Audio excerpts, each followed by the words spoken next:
Sigmund Freud का जन्म Australia में 6 मई 1856 को हुआ था। यह एक सामान्य परिवार से संबंधित थे। इनके पिता का नाम जेकब फ्रॉयड और इनकी माता का नाम एमिलिया फ्रॉयड था। यह अपने शैशवावस्था से ही बहुत स्वतंत्र विचारों के थे, क्योंकि इनके परिवार द्वारा इन्हें बहुत प्रेम एवं स्वतंत्रता प्रदान की गई थी। यह बाल्यावस्था से ही बुद्धिमान थे। कक्षा में इनका स्थान सदैव सर्वोच्च रहता था। इन्होंने अपने शैक्षिक काल में काफ़ी उपलब्धियां प्राप्त की। इन्होंने मात्र 6 वर्ष की अवस्था में ही 8 भाषाओं का ज्ञान प्राप्त कर लिया था। सिगमंड फ्रॉयड को मनोविज्ञान के केंद्र में स्थान दिया गया है, क्योंकि इन्होंने ही मनोविज्ञान के सिद्धांतों का विकास करने एवं उच्च स्थान दिलाने में अहम भूमिका निभाई। सिगमंड फ्रॉयड की सेक्सुअल बिहेवियर थ्योरी, जिसमें इन्होंने स्तनपान करने एवं अपना अंगूठा चूसने वाली बालक की क्रिया को काम भावना से जोड़कर एक नए सिद्धांत का प्रतिपादन किया था, जिसको समाज में काफी आलोचना का सामना करना पड़ा। तो चलिए विस्तार से जानें कि मनोविज्ञान के विचारों का विकास करने वाले सिगमंड फ्रॉयड के मुख्य विचार क्या थे। एक महान प्रश्न जिसका उत्तर कभी नहीं दिया गया है और स्त्रियों पर अपने 30 वर्षों के शोध के बावजूद जिसका उत्तर मैं नहीं दे पाया हूं। एक औरत क्या चाहती है? प्रेम और काम, काम और प्रेम, बस यही तो है। जिस तरह किसी को आस्था के लिए मजबूर नहीं किया जा सकता, उसी तरह किसी को नास्तिकता के लिए मजबूर नहीं किया जा सकता। पुरुष जितना सोचते हैं उससे कहीं अधिक नैतिक होते हैं, और जितना वे सोच सकते हैं उससे कहीं अधिक अनैतिक। पुरुष तब तक मजबूत होते हैं जब तक वे एक मजबूत विचार का प्रतिनिधित्व करते हैं। जब वे इसका विरोध करते हैं तो वे शक्तिहीन हो जाते हैं। विचार और महत्वपूर्ण खोजों और समस्याओं के समाधान के क्षेत्र में महान निर्णय केवल एक व्यक्ति के लिए संभव है, जो एकांत में काम करता है।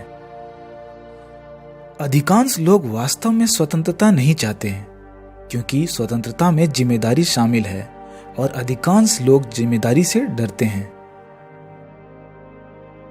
लालसा और अभाव के रूप में प्रेम आत्मसम्मान को कम करता है। एक अप्रिय विचार को असत्य मानना मानव स्वभाव की एक प्रवृत्ति है, और फिर इसके खिलाफ तर्क खोजना आसान है।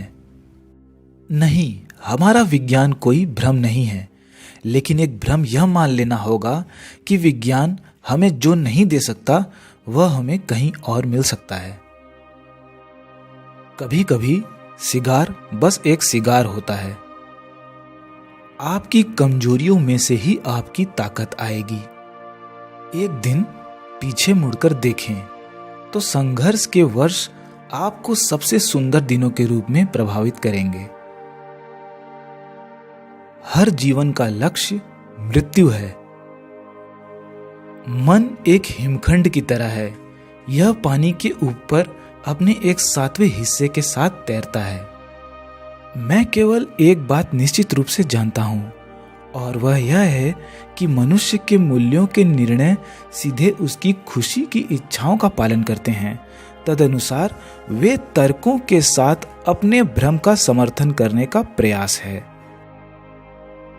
अगर तुम नहीं कर सकते हो तो छोड़ दो। शब्द और जादू शुरुआत में एक ही चीज थे, और आज भी शब्द अपनी अधिकांश जादुई शक्तियों को बरकरार रखते हैं। स्वप्न बाहरी प्रकृति के दबाव से आत्मा की मुक्ति है। आत्मा को पदार्थ की बेड़ियों से अलग करना। जब हम प्यार करते हैं तो हम कभी भी दुख के खिलाफ इतने रक्षाहीन नहीं होते। स्वयं के प्रति पूरी तरह ईमानदार होना एक अच्छा व्यायाम है। जो प्रतीक्षा करना जानता है उसे किसी रियायत की आवश्यकता नहीं है। ज्ञान के फल जितने अधिक मनुष्यों के लिए सुलभ हो जाते हैं, उतना ही व्यापक रूप से धार्मिक विश्वास का पतन होता है। मेरा प्यार मेरे लिए कुछ मूल्यवान है, जिसे मुझे बिना सोचे समझे फेंकना नहीं चाहिए। जिस व्यक्ति को कभी सेक्स नहीं मिलता वह हमेशा सेक्स की बातें करता है। जिसके पास पैसे नहीं होते वह हमेशा पैसों की बातें करता है। अर्थात जिस व्यक्ति के पास जो नहीं होता है वह हमेशा उसी चीजों की बातें करता है। प्यार और काम हमारी मानवता की आधारशिला है। हम कभी दुख के प्रति इतने असहाय नहीं होते जितना कि जब हम प्यार करते हैं।